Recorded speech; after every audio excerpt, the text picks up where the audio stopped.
நம்ம பண்ணுற சில சிம்பிளான மிஸ்டேக்னால நம்ம செடி வந்து ப்ராப்பராக வளராமல் இருக்கும். இந்த டிப்ஸ் எல்லாம் வந்து ஃபாலோ பண்ணோம் அப்படின்னா, செடி வந்துட்டு இவ்வளோ நல்லா வளருமா அப்படின்றது கண்டிப்பாக வந்து உங்களுக்கே சந்தேகமாக இருக்கும். அவ்வளோ சிம்பிளான டிப்ஸ் தான் இன்றைக்கி நான் ஷேர் பண்ண போகிறேன். லாஸ்ட் வீக்கே வந்துட்டு ஹைபிஸ்கஸ் பற்றி ஒரு வீடியோ ஷேர் பண்ணப்போ ஒரு அண்ணா வந்து கமெண்ட் பண்ணியிருந்தாங்க. இதில் வந்து க்ரோயிங் டிப்ஸ் எதுவும் இல்லை அப்படின்னு சொல்லியிருந்தாங்க. அதுக்காகவே இந்த வீடியோ நான் இன்றைக்கி ஷேர் பண்ண போகிறேன். ரொம்ப சிம்பிள் தான். யார் வேணாலும் ஃபாலோ பண்ணலாம். இதுக்குன்னு தனியாக அமௌண்ட் வந்து ஸ்பெண்ட் பண்ண வேண்டாம். நான் யூசுவலாகவே வந்து நிறைய ஃபர்டிலைசர்ஸ் வந்து செடிக்கு யூஸ் பண்ணுறது கிடையாது. நம்ம வீட்டிலேருந்து என்ன பண்ண முடியுமோ அதுதான் பண்ணுவேன்.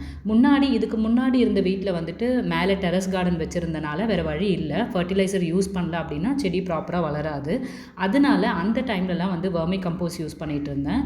மற்றபடி இந்த வீட்டுக்கு வந்ததுக்கப்புறம் வந்து அதிகமாக ஃபர்டிலைசர் யூஸ் பண்ண வேண்டிய தேவையே இல்லை. ஏன்னா கார்டனில் கிடைக்கிற மண்ணே அவ்வளோ ஃபர்டைலாக இருக்குது. செம்பருத்தி செடிக்கு ஃபஸ்ட்டு நான் ஃபாலோ பண்ணுற விஷயம் என்ன அப்படின்னு பார்த்தீங்கன்னா ப்ரூனிங் வந்துட்டு ரொம்ப ஹெல்ப் பண்ணும். எந்த ஒரு பிளான்ட்டாக இருந்தாலும் நல்லா புஷ்ஷியாக ஹெல்த்தியாக வளர்கிறதுக்கு வந்து ஃபஸ்ட்டு ஸ்டெப் என்ன பண்ணணும் அப்படின்னு பார்த்தீங்கன்னா, ப்ரூன் பண்ணி விட்டாலே போதும். அது சூப்பராக நிறைய பிரான்ச்சோட நிறைய ஃப்ளார்ஸ் வர்றதுக்கு ரொம்பவே ஹெல்ப்ஃபுல்லாக இருக்கும். செகண்ட் விஷயம் நான் ஃபாலோ பண்ணுறது என்ன அப்படின்னு பார்த்தீங்கன்னா, செடியோட ரூட்டுக்கு மட்டும் தண்ணி ஊற்றாமல் செடி சுற்றி இருக்கிற எல்லா இலைக்குமே வந்துட்டு தண்ணி படுற மாதிரி ஸ்ப்ரிங்கிள் பண்ணி விட்டுட்டோம் அப்படின்னா செடி இன்னுமே ஃப்ரெஷ்ஷாக வளரும்.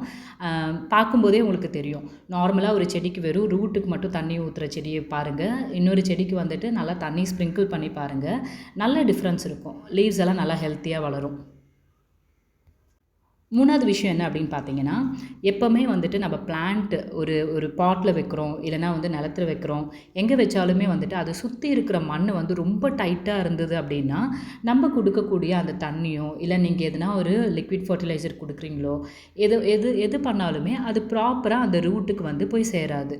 அதனால் எந்த பிளான்ட்டாக இருந்தாலுமே மெயினாக இந்த பாட்லலாம் வைக்கிற பிளான்ட் அப்படின்னு பார்த்தீங்கன்னா, மண் அப்படியே டைட்டாகிடும். நம்ம அப்படியே விட்டுட்டோம் அப்படின்னா கொஞ்ச நாளுக்கு அப்புறம் வந்து மண் டைட்டாகிடும், தண்ணி உள்ளவே போகாது. அப்போது எப்போவுமே அந்த செடியை சுற்றி இருக்கிற மண் வந்து லூஸாக இருக்கிற மாதிரி பார்த்துக்கோங்க. இந்த மாதிரி ரூட்டை வந்து நம்ம டேமேஜ் பண்ணாமல் சுற்றி வந்துட்டு கிளறி விட்டணும். என்னோடய பிளான்ட்டோட மண் பார்த்தாலே தெரியும், நல்லா வந்துட்டு டைட்டாக இல்லாமல் லூஸாக இருக்கும். ஏன்னா எப்போவுமே நான் இதை ஃபாலோ பண்ணுவேன். ஒவ்வொரு பாட்லேயுமே வந்துட்டு இந்த மாதிரி மண் வந்து கிளறி விடணும். அடுத்த விஷயம் என்னென்னு பார்த்தீங்கன்னா, தண்ணி ஊற்றுறது. தண்ணி ஊற்றும்போது நம்ம என்ன பண்ணுவோம், ஒரு நாள் ஊற்றுவோம், 2 நாள் ஊற்ற மாட்டோம், திருப்பி 3rd டே ஊற்றுவோம், அதுக்கப்புறம் ஊற்ற மாட்டோம். இந்த மாதிரி வந்து அன்ஈவனாக தண்ணி ஊற்றக்கூடாது. ரெகுலராக தண்ணி ஊற்றணும். டெய்லியுமே வந்துட்டு ஒரு டைம் வந்து செடிக்கு வந்து தண்ணி ஊற்றணும் அப்படின்னா கரெக்டாக இருக்கும். ரொம்ப சம்மர் டைம் அப்படின்னா 2 டைம்ஸ் ஊற்றுற மாதிரி இருக்கும். அதுக்கப்புறம் பார்த்தீங்கன்னா, எப்போவுமே நான் சொல்கிற விஷயந்தான். நான் வந்துட்டு அதிகமாக காசு கொடுத்து ஃபர்டிலைசர்ஸ் வாங்கி யூஸ் பண்ணது கிடையாது. மோஸ்ட்லி வீட்டில் என்ன இருக்கோ, இந்த வாழைப்பழ தோல் வந்துட்டு தண்ணியில் ஊற வச்சுட்டு, அது வந்து செடிக்கு வந்து ஊற்றலாம்.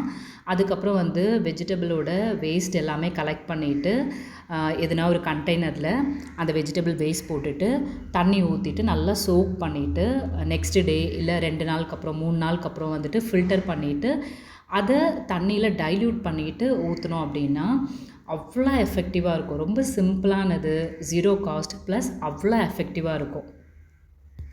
அதுக்கப்புறம் டீ வேஸ்ட்டு கூட நம்ம யூஸ் பண்ணிக்கலாம் செடியில். இது எல்லாமே நான் முன்னாடியே ஷேர் பண்ணியிருக்கேன். சேனலுக்குள்ளே போய் செக் பண்ணி பாருங்கள்.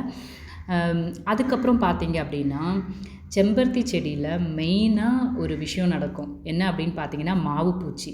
எவ்வளோ தான் நீங்கள் ஹெல்த்தியாக இந்த செம்பருத்தி செடி வளர்த்தாலும், இந்த மாவு பூச்சி வந்துடுச்சு அப்படின்னா டோட்டலாக இந்த செடி வந்து அப்படியே வாடி போய் ட்ரை ஆகிடும். அதனால் இந்த ஒரு விஷயம் மட்டும் மெயினாக பார்த்துக்கோங்க. செம்பருத்தி செடி வளர்க்குறீங்க அப்படின்னா, இந்த மாவு பூச்சி எதுனா ஒரு இடத்துல நீங்கள் பார்த்தா கூட இம்மீடியட்டாக அது வந்துட்டு ரிமூவ் பண்ணிடுங்க. இல்லை உங்கள் செடியில் நிறைய இருக்குது அப்படின்னா, நம்ம நிறைய டிப்ஸ் நம்மளுக்கு தெரியும். இந்த சாம்பல் வந்துட்டு மேலே வந்து தெளித்து விடலாம், தூவி விடலாம்.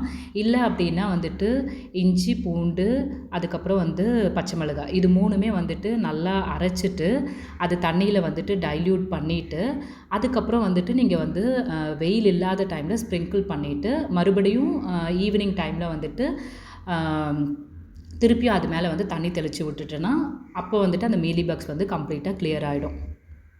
கூடவே நான் இன்னொரு விஷயம் காட்டணும். அடினியம் பிளான்ட்டில் லாஸ்ட் வீக் தான் நிறைய ஃப்ளார் வந்து பூத்து முடிஞ்சுது. பூத்து முடிஞ்ச கையோட இன்னும் ஒரு 5 டேஸ் கூட ஆகலை, அப்படியே அடுத்த செட் ஆஃப் ஃப்ளாஸ்க்கு வந்து பட்ஸ் வந்து ரெடி ஆகிட்டுருக்கு. பாருங்கள், எல்லா பிரான்ச்லையுமே இருக்கிற அந்த 5 பிரான்ச்லையுமே வந்து புதுசாக வந்து மொட்டு வந்திருக்கு. எதுவுமே எக்ஸ்ட்ரா நான் ஃபாலோ பண்ணவே இல்லை. ஆனால் எவ்வளோ அழகாக வந்து புதுசாக பட்ஸ் வந்திருக்கு பாருங்கள். அது காட்டுறதுக்காக தான் இந்த வீடியோ எடுத்தேன். நான் சொன்ன இந்த டிப்ஸ் மேபி ரொம்ப சிம்பிளாக இருக்கலாம், ஆனால் ஃபாலோ பண்ணி பாருங்கள், கண்டிப்பாக எஃபெக்டிவாக இருக்கும். இன்கேஸ் உங்களுக்கு அப்படி தோணுச்சு அப்படின்னா கண்டிப்பாக வந்து கமெண்ட்டில் ஷேர் பண்ணுங்கள். அடுத்த வீடியோவில் மீட் பண்ணலாம். தேங்க்யூ.